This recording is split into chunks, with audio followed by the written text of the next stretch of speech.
Hello everyone, नमस्ते अनि स्वागत छ हजुरहरूलाई हिमालय किचनमा। आज म हजुरहरूको लागि लिएर आएको छु एकदमै सजिलैसँग बनाउन सकिने अमिलो पिरो आलु फ्राईको रेसिपी।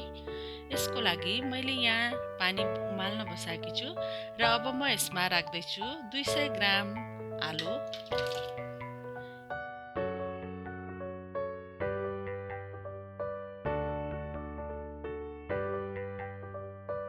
मैले राखेँ थोरै नुन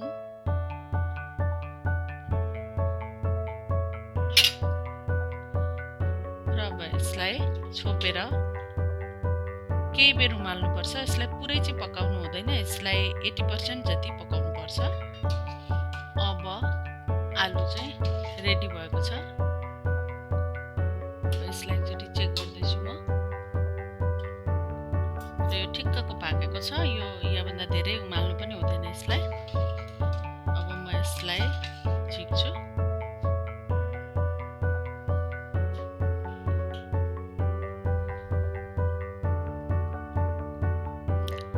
अब आलु फ्राई गर्नको लागि मैले यहाँ प्यान बसालेँ र प्यान तातेपछि यसमा मैले राखेँ 1 ठुलो चम्चा तेल।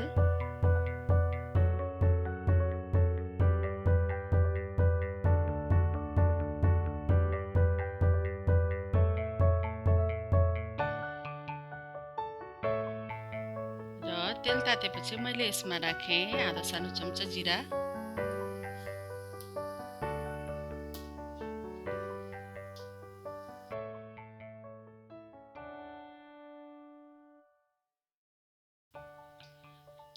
र मैले यहाँ राखेँ अघि बोइल गरेको आलु।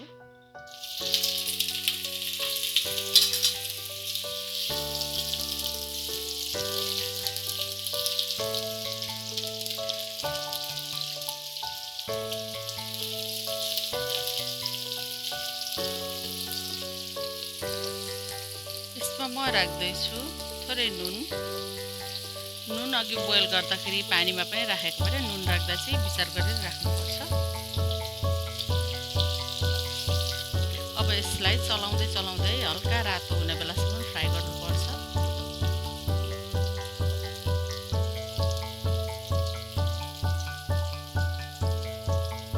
हिट चाहिँ यति बेला हामीले मिडियम टु हाई राख्दा हुन्छ।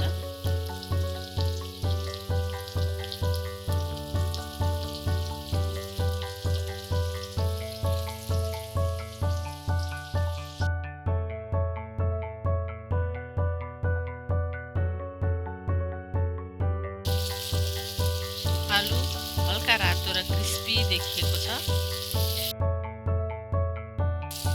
अब म यसमा राख्दैछु 1 सानो चम्चा कागतीको रस।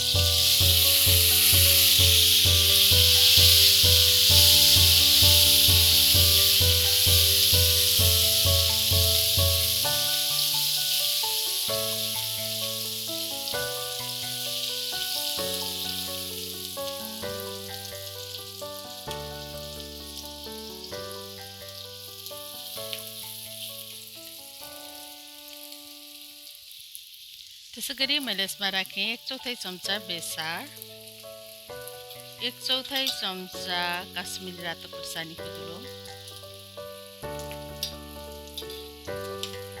मैले यसमा राखेँ 1 सानो चम्चा रेड चिली फ्लेक्स,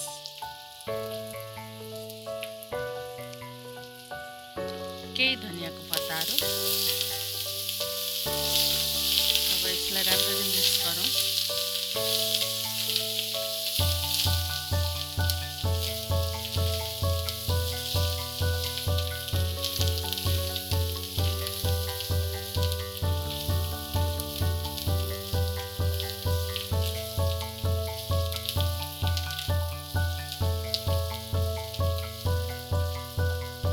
राम्रो हेर्दै खाउँ लाग्ने अघि देखिसकेको छ।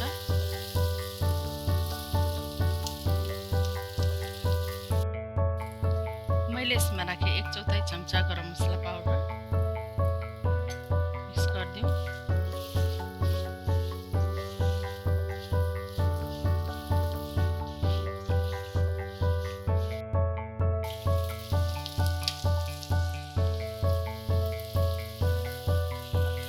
फेरि लो हिटमा यसलाई 1-2 मिनट जति यतिकै पकाउने, चलाउँदै गर्नुपर्छ।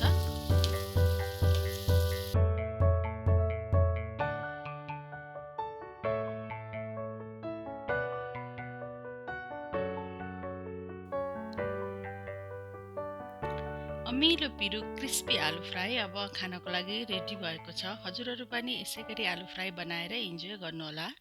हस् त, यो रेसिपी हजुरहरूलाई राम्रो लाग्यो भने हाम्रो भिडियोलाई लाइक, कमेन्ट, सेयर गरिदिनु होला। साथै यस्तै परिकारहरूको रेसिपीहरूको लागि हाम्रो च्यानललाई सब्सक्राइब पनि गरिदिनु होला। हाम्रो भिडियो हेरिदिनु भएकोमा धेरै धेरै धन्यवाद।